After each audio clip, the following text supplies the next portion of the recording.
V intervjuju vprašam zelo zanimivo vprašanje. Kako mislite, v čem je smisel življenja, če to ni privatno vprašanje? Pa je res zelo dobro vprašanje.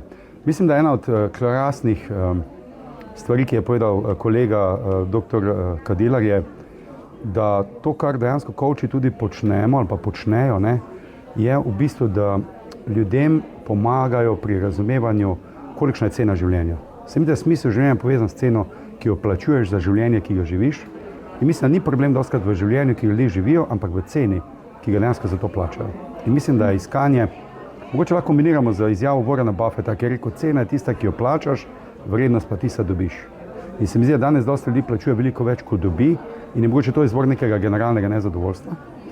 In če pa ti razumeš, da lahko vplivaš na to ceno, da ni zdaj, da drugi vplivajo, jaz vplivam, da znam reči tudi ne, da se postavim zase, da res vem, kaj hočem, da sledim neki viziji, da včasih tudi, rekel, počakam, preden se odločim, včasih pa grem po občutku, ne premišljujem preveč, da je ena taka prava kombinacija, ko verjameš vase, mogoče kot samozavest, v bistvu vidiš, da si sam določaš neke vrste ceno življenja, ki jo plačuješ, in ko enkrat to začutiš, jaz mislim, da imaš tudi nekako, ne samo samozavest, ampak imaš ta občutek, da res živiš tako, kot hočeš.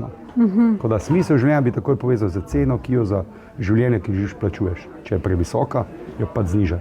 Če znižaš pričakovanje karkoli, če pa je prenizka, kaj pa vem, če preveč udobje komu škodi, ne vem, ampak mislim, da je ravno pravo razmerje, da tako ceno, ki jo plačuješ, da na koncu uživaš v življenju, ki ga živiš.